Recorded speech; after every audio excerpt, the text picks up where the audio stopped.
नमस्कार, knocking-news.com में आपका स्वागत है। आज हम बहुत सारी बातें करने वाले हैं और ऐसी बातें करने वाले हैं जिनसे आपको बहुत कुछ सीखने को मिलेगा। इस पूरे अनुभव से, महामारी के अनुभव से हमने ये सीखा है कि कैसे हम लोग अपने पाँव पे कुल्हाड़ी मारते हैं। एक तरफ अगर आप ज़्यादा परेशान होते हैं तो भी दिक्कत खड़ी करते हैं और ज़्यादा निश्चिंत होते हैं तो भी खतरा बढ़ाते हैं। कैसे करते हैं, क्या क्या करते हैं, कौन कौन सी चीज़ें आपने जो की या आपको लगता है करनी चाहिए वो नहीं करनी चाहिए थी, और कौन कौन सी ऐसी चीज़ें हैं जो सरकार ने की और उसको लगता था करनी चाहिए लेकिन उसको भी नहीं करनी चाहिए थी। ऐसी कौन सी चीज़ें थी जो करनी चाहिए थी लेकिन नहीं की गई, इसी पे बात करेंगे। जल्दी बात करेंगे, कहीं मत जाइएगा, चैनल को सब्सक्राइब कर लीजिए। नमस्कार, मैं हूँ गिरीश। बताइए कि सरकार अगर चाहे तो कल 30 से 35 रुपये पेट्रोल का दाम कम हो सकता है। जुड़े हैं, कम लोग जुड़े हैं, होगा। कई बार हम अपने दिमाग के जो सवाल हैं ना उनको नज़रअंदाज कर देते हैं। बेहद दर्दनाक, बेहद शर्मनाक और दिल दहलाने वाली दास्तान है। जो गरीब आदमी है उसके लिए रेल में यात्रा करना करीब करीब नामुमकिन हो जाएगा। नमस्कार, जय।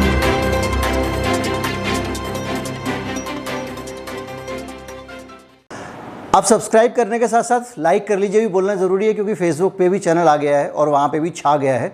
मिलियंस लोग देख रहे हैं। आप सब लोगों से बहुत प्यार मिल रहा है। आपने किस्सा सुना होगा कि कई बार जब घर में रेड पड़ती है तो अफरा तफरी में लोग छत से कूद जाते हैं। मुझे याद है नई दिल्ली में एक होटल में आग लगी थी तो लोग 3-3 मंजिल 4-4 मंजिल ऊपर से बगल वाले घरों में कूद गए थे और इसमें उनके प्राण चले गए थे। दूसरे उदाहरण ऐसे भी हैं, जैसे कि कबूतर होता है, जब बिल्ली उसका शिकार करने आती है तो अपनी गर्दन छुपा लेता है, बिल्ली आती है उसको आराम से उठा के ले जाती है जबकि वो उड़ सकता है। ठीक ऐसा ही शुतुरमुर्ग के गर्दन छिपाने की आपने बहुत सारी जगहों पे ये नज़ीर सुनी होगी। ऐसा ही कुछ हमारा समाज लगातार कर रहा है। मैं कहाँ से शुरू करूँ? मेरे पास WHO की चीफ़ के बयान भी हैं, मेरे पास सरकार के बयान भी हैं, लेकिन रोज़मर्रा की होम रेमेडीज़ से शुरू कर देता हूँ। कोरोना आया तो आपको बहुत ज़्यादा आप लोगों ने ये किया, आप लोगों ने मतलब हम सब ने ये किया कि जो है वो भाप ले लो दिन में 3-4 बार तो हमारा कोरोना का वायरस गले के अंदर है, वो मर जाएगा। अभी भी हो सकता है बहुत सारे लोग जो वीडियो देख रहे हैं वो यही मानते हों कि कोरोना का वायरस जब ज़्यादा भाप लो गरम तो गर्मी से मर जाता है और उसको मारना बहुत आसान है। जब इतना अगर आसान होता तो ये मई जून की गर्मी में वायरस कैसे रहता। खैर कोई बात नहीं, भाप लेने में कोई बुराई भी नहीं है, तो हम ले रहे हैं तो आपको क्या दिक्कत है ये आप कह सकते हैं, लेकिन मैं आपको बताऊं कि उससे लाभ क्या है और हानि क्या है। भाप लेने की जो सलाह डॉक्टर देते हैं वो इसलिए देते हैं कि एक सामान्य तरीके से आप जब भाप इन्हेल करते हैं तो अंदर जो कंजेशन होता है वो और आपका जो कफ होता है वो मेल्ट करता है, म्यूकस मेल्ट करता है, म्यूकस पिघलता है, थोड़ा सा नरम पड़ता है तो उससे आपको आराम पड़ जाता है, आप सांस लेने लगते हैं, थोड़ी देर में वो फिर जम जाता है। लेकिन गर्म भाप लेने से ये नहीं होता कि कोई वायरस या बैक्टीरिया मर जाता हो या उसका इलाज हो जाता हो या ठीक हो जाता हो, आपको क्षणिक राहत मिल जाती है। अब कोरोना में आई है, लोगों ने मुंह के अंदर हेयर ड्रायर घुसा के लंबी हवा मारी, बोला अब तो मैं गले में ही कोरोना को ख़त्म कर दूंगा। ज़्यादातर लोगों को ये लगता था कि कोरोना को वो गले में ही निपटा सकते हैं और उसी तरह के काम वो करते रहे। स्टीम 2-2 3-3 बार ली। मैं आपको बताऊं, अगर आपके हाथ में आप स्टीम लेते हैं, आप नहीं जलते। वैसे तो भाप की गुप्त ऊष्मा बहुत अधिक होती है, आपको पता होगा कि आप गर्म तवा छू लेंगे तो उतना नहीं जलते जितना भाप रोटी के अंदर से निकल रही होती है, उससे आप जल जाते हैं। तो वो तो बहुत अलग बात है, लेकिन आप आमतौर पे जो भाप लेते हैं तो ये तो देखते ही हैं कि स्किन पे हमारे जल तो नहीं रहा है, तो मैं उस एक्सट्रीम उदाहरण पर नहीं जाऊँगा। लेकिन आपकी जो त्वचा है, आपकी जो स्किन है, ये शरीर का ढाल है। ये शरीर को बचाने के लिए बनी हुई है। शरीर का सबसे ज़्यादा स्ट्रॉन्ग ऊतक है जो आपके शरीर की रक्षा करता है। इसके ऊपर भाप पड़ेगी तो इसको कोई फ़र्क नहीं पड़ेगा, लेकिन अंदर के जो अंतरांग जो हैं वो बहुत ज़्यादा सॉफ्ट होते हैं, बहुत नाजुक होते हैं। अगर आप उतनी भाप से अगर अंदर के हिस्सों को गर्म करेंगे तो वो झुलस सकते हैं, उनको नुकसान हो सकता है, उसको हानि हो सकती है। तो हमने क्या किया, घबराहट में ये एक भाप वाला कदम उठाया। अब मैं दूसरी चीज़ पे आता हूँ, दवाओं पे। आप भाप के साथ साथ और भी बहुत कुछ कर रहे थे, उससे ज़्यादा मैं आता हूँ दवाओं पे, क्योंकि अपने आप इलाज करना और भी ख़तरनाक हो रहा है और बड़ी संख्या में लोग इससे जा रहे हैं। अभी हाल में एक खबर आई थी कि कुछ लोग जो है वो 2-3 दिन पहले ही आपने अखबारों में पढ़ा होगा, कुछ लोग स्टेरॉइड ले रहे हैं अपने आप। स्टेरॉइड लेने से क्या हो रहा है कि उनके अंदर का जो फंगल इन्फेक्शन है और जो दूसरी तकलीफ़ें हैं वो तेज़ी से बढ़ जा रही हैं। मैं वो पारिभाषिक शब्द और वो दवाओं के नाम नहीं बताऊंगा, क्योंकि दवाओं का नाम लेने से अक्सर क्या होता है, कई लोग गलत संदेश ले लेते हैं, उन दवाओं को ख़रीद लाते हैं बाज़ार से। ऐसा नहीं करना, इसलिए मैं दवा का नाम नहीं बताऊँगा। स्टेरॉइड्स एक तरह की दवा है, उसमें बहुत सारी दवाएँ होती हैं, इसलिए आप जाएंगे भी दवा की दुकान पर लेने तो आपको कुछ से लाभ नहीं होने वाला है, तो उससे वो बढ़ जाता है। आपके अंदर अगर हर्पीज़ की समस्या है या कोई और छिपा हुआ वायरल इन्फेक्शन है, वो भी तेज़ हो जाएगा और वो आपकी मुसीबतों को डबल ट्रिपल कर देगा। इसलिए अपने मन से स्टेरॉइड ना लें, ये डॉक्टरों को तय करने दें, क्योंकि डॉक्टर आपकी बाकी दशाओं को देख के फैसला लेते हैं। बहुत सारी चीज़ें आपको पता नहीं होती हैं। एक और दवा है जिस पे मैंने पूरा वीडियो भी बनाया था, किसी वजह से उसको डिलीट कर दिया गया। उस दवा को कोई भी नहीं कह रहा है कि वो दवा खानी चाहिए, उसके बावजूद लोग उसको स्टॉक कर रहे हैं, उसका ब्लैक हो रहा है, वो नकली बन रही है, अस्पतालों से चोरी हो रही है, सब कुछ हो रहा है और वो दवा हानिकारक भी है। हमारे हिंदुस्तान का ड्रग कंट्रोलर तो कहता है उससे किडनी और गुर्दे ख़राब हो जाते हैं। इसके अलावा भी उस दवा से बहुत सारी दिक्कतें होती हैं। कुछ तरह के स्टेरॉइड जो डेक्सोवैक्सोस में नाम में आगे पीछे जुड़ा होता है, नाम मैं फिर भी नहीं लूँगा, वो क्या करते हैं कि आपके लिवर में अगर पीलिया है, जॉइंडिस है, लिवर कमज़ोर है, तो वो आपके लिए घातक और मारक हो सकते हैं। लेकिन आप बड़े मज़े से उसको लेके रख लेते हैं और जैसे ही जरा सा कुछ फीवर वीवर आया, आपको लगता है मैं अभी से खा लूँ। वो डॉक्टर ने रखा हुआ है कुछ इमरजेंसी केसेस में, बहुत एडवांस स्टेज पे जब किसी को कोई दिक्कत होती है तो उसको स्टेरॉइड देना पड़ता है। उसको दवा को आप खरीद के घर में मत रखिए और खाइए मत। जो आदमी सचमुच उतना सीरियस बीमार पड़ा हुआ है, वो बेचारा दुकानें छान रहा है, उसको दवा नहीं मिल रही है। तो सेल्फ मेडिकेशन इस तरह से भी खतरनाक है। एक वुडाकोड कुछ ऐसे मिलते जुलते नाम का एक इन्हेलर होता है जो लोग ले लेते हैं, और वो इन्हेलर जो है वो आमतौर पे लोग जिनके पास नेबुलाइज़र है वो उसमें नेबुलाइज़र में डाल के ले लेते हैं। उनको लगता है कि ये दवा है जो कोरोना में राहत दे रही है। वो कोरोना में राहत देने वाली दवा है, लेकिन शुरुआती दौर पे किसी भी तरह का अगर आपको अस्थमा हो रहा है, लंग्स में आपके दिक्कत हो रही है, तो वो आपकी मदद करती है। वो भी एक तरह का स्टेरॉइड है, लेकिन इसका मतलब ये नहीं कि वो इलाज कर देगी। अगर आपने उसको आखिरी के स्टेज में, ज़्यादा स्टेज में, कोरोना थोड़ा सा अंदर, मान लीजिए निमोनिया का पैच वगैरह बनना शुरू कर दिया है और वो दवा आप खा गए या आपने इनहेल कर ली, तो आपके लिए बहुत बड़ी समस्या खड़ी हो सकती है। इसलिए डॉक्टर कहते हैं इसको मत लीजिए। एंटीबायोटिक का भी बड़ा जो है आजकल हमारे भारत में ये कहा जाता है कि डॉक्टर भी ज़रूरत से ज़्यादा एंटीबायोटिक देते हैं। एंटीबायोटिक ऐसी दवाएं होती हैं जो आपके शरीर में अगर बैक्टीरिया है, अगर जीवाणु है, तो उसको मार देती हैं और आपके शरीर को जीवाणुओं से बचा लेती हैं।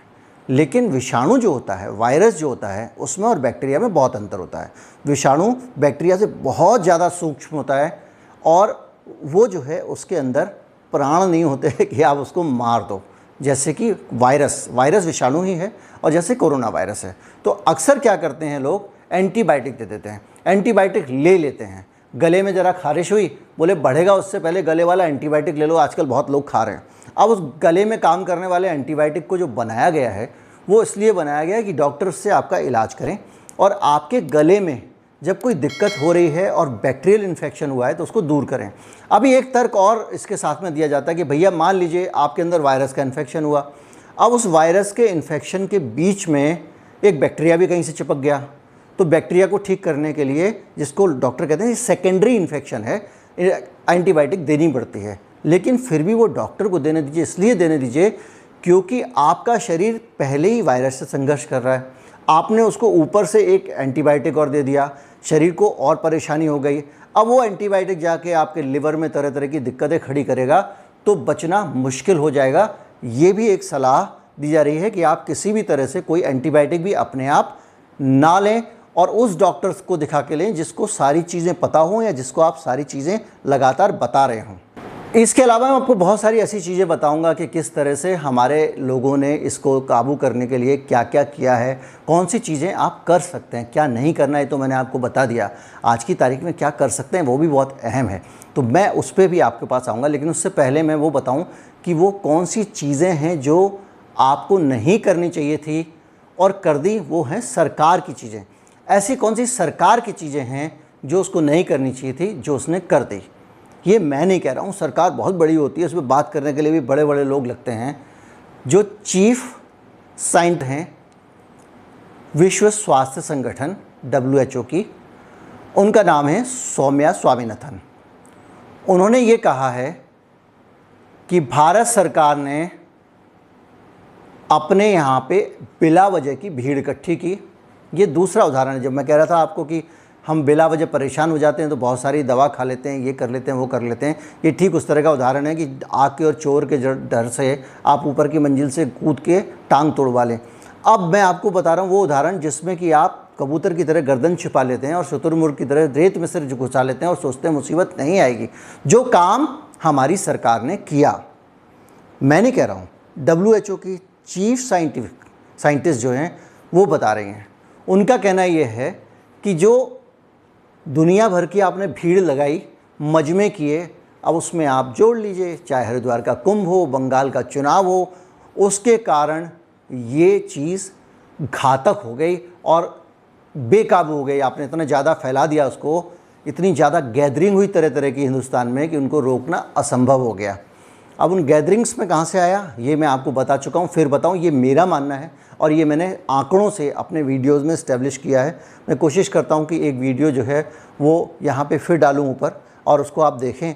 तो हमारे यहाँ पे जब इन्फेक्शन UK वाला स्ट्रेन आ रहा था, भारत में उसको आने दिया गया और आने ऐसे दिया गया कि फ़्लाइट्स पर सरकार ने रोक नहीं लगाई, जबकि वो लगा सकती थी। पूरी दुनिया रोक लगा रही थी, हमारी सरकार ने रोक नहीं लगाई।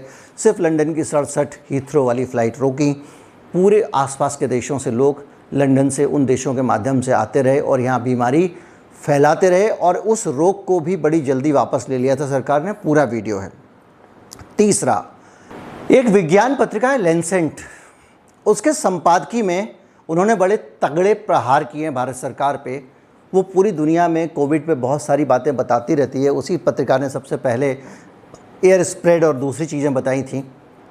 उसका कहना है कि हमारी सरकार ने ये तरह तरह के चुनाव और दूसरे मजमे लगा के इस बीमारी को बहुत ज़्यादा बिगाड़ दिया। अगर ये नहीं किया होता तो इसको काबू करना बहुत आसान होता। इसके अलावा और बहुत सारी टीकाकरण वगैरह की बातें हो रही हैं, अगले स्ट्रेन की बातें हो रही हैं, लेकिन अभी हमारा फोकस ये क्या कर सकते थे और क्या नहीं किया है। अब मैं आता हूँ कि हम क्या कर सकते हैं, क्या चीज़ें हैं जो हमको ठीक रख सकती हैं। ज़रूरत से ज़्यादा विटामिन D खाएंगे तो वो भी स्किन में जमा हो जाता है, वो भी पचाया नहीं जा सकता, उसको एक हद तक ही आप गोली के तौर पर ले सकते हैं।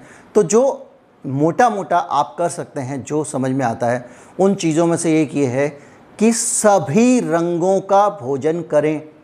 सभी रंग का मतलब ये नहीं कि आपने जो रंग डाल दिया वो, जो कुदरती रंग हैं, लाल रंग के फल सब्जियां खाएं, हरे रंग के फल सब्जियां खाएं, पीले रंग के फल सब्जियां खाएं, ऑरेंज कलर के फल सब्जियां खाएं, जितने भी पर्पल कलर के फल सब्जियां खाएं, जितने भी मिलते हैं वो हर रंग का खाना आपकी डाइट में होना चाहिए। जितने ज़्यादा रंग के खाने होते हैं उन सब खानों के अंदर पोषक तत्व अलग अलग होते हैं। पीले फल खाइए, आप पीली सब्जियां खाइए, कैप्सिकम खाइए, पीले लाल वाले कैप्सिकम खाइए, तो उससे आपको एक पूरा स्पेक्ट्रम विटामिन का मिलता है। पहली चीज़, ये बीमारी होने से बचने के लिए, इम्यून सिस्टम ठीक करने के लिए। इसका मतलब ये नहीं है कि आप जो है वो जब गले में कुछ इरिटेशन हो रहा हो और आप कुछ एसिडिक चीज़ें लेते रहें। वो जब एक बार अब आपको कुछ हुआ तो आपका काम फिर डॉक्टर के पास पहुंच जाता है। उसके बाद फिर आपको जो करना है डॉक्टर की सलाह से करना है। इसके अलावा आपकी डाइट में पानी बहुत होना चाहिए और इन्फेक्शन के बाद तो बिल्कुल ही होना चाहिए। जब भी कोई वायरल इन्फेक्शन आपके अंदर है, आप शरीर को एकदम हाइड्रेटेड रखिए, उसके अंदर पानी बहुत ज़्यादा होना चाहिए। पानी होता है तो आपका कफ जो है वो सूखता नहीं है, और जब कफ सूखता नहीं है तो उसको खांसी से बाहर आने में आसानी होती है, पहली चीज़, और वो वायरस के प्रभाव को कम कर देता है, इसलिए पानी की सलाह दी जाती है। इसके अलावा आपके खाने में प्रोटीन बहुत अधिक होना चाहिए, क्योंकि आपके शरीर में जैसे जैसे आपके शरीर में अगर बाहर से कोई हमला हुआ है, कोई आपके शरीर को तोड़ रहा है, खोद रहा है, तो जो रिपेयरिंग का काम है, जो मरम्मत का काम है, उसके लिए प्रोटीन की बहुत ज़्यादा ज़रूरत होती है। तो अच्छी क्वालिटी का प्रोटीन आपके शरीर के अंदर जाना ही चाहिए। अच्छी क्वालिटी के प्रोटीन का मतलब रेड मीट नहीं है। अच्छी क्वालिटी के प्रोटीन का मतलब है अंडे का वाइट ले लीजिए, चिकन ले लीजिए। इसके अलावा बहुत सारी दालें हैं, बहुत सारे अनाज हैं, दाल चावल ले लीजिए। दाल और चावल मिलाने से एक बड़ा अच्छा अमीनो एसिड्स का पूरा एक स्पेक्ट्रम बनता है। खाली दाल भी उतना फ़ायदा नहीं करती है, वो खाइए। कुल मिला के अच्छा खाइए, निश्चिंत रहिए, सावधान रहिए और मस्त रहिए। यही कोरोना का इलाज है। और सबसे बड़ी बात यह है कि डरिए मत। डरेंगे तो आप छत से कूद जाएंगे और टांग तोड़ लेंगे, और आंख बंद करके बैठ जाएंगे कि बिंदास घूमूंगा, मुझे कुछ नहीं होने वाला है, तो भी आप चपेटे में आ सकते हैं। जैसे जैसे जो जो बॉल आपके सामने खेलने को आए वैसे वैसे उसको खेलिए। बाउंसर है तो बाउंसर के हिसाब से बल्ला लगाइए, अगर यॉर्कर है तो यॉर्कर के हिसाब से खेलिए। आपको कोई बड़ा ऐसा नहीं करना है कि आप जो है आगे की प्लानिंग कर लें, ये होगा तो क्या होगा, वो होगा तो क्या होगा। जैसे जैसे सिम्टम्स आते जाएं डॉक्टर से मदद लेते जाइए और इलाज करते जाइए। यही एक तरीका है, डरना नहीं है। डर फैलाने वालों को अपनी ज़िंदगी से दूर भगा दीजिए कुछ समय के लिए। जितना डरेंगे उतना परेशान होंगे। सोशल मीडिया पे डराने वालों से दूर रहिए, मेन स्ट्रीम मीडिया पे डराने वालों से दूर रहिए। डराने वाले आपकी परेशानी बढ़ा रहे हैं।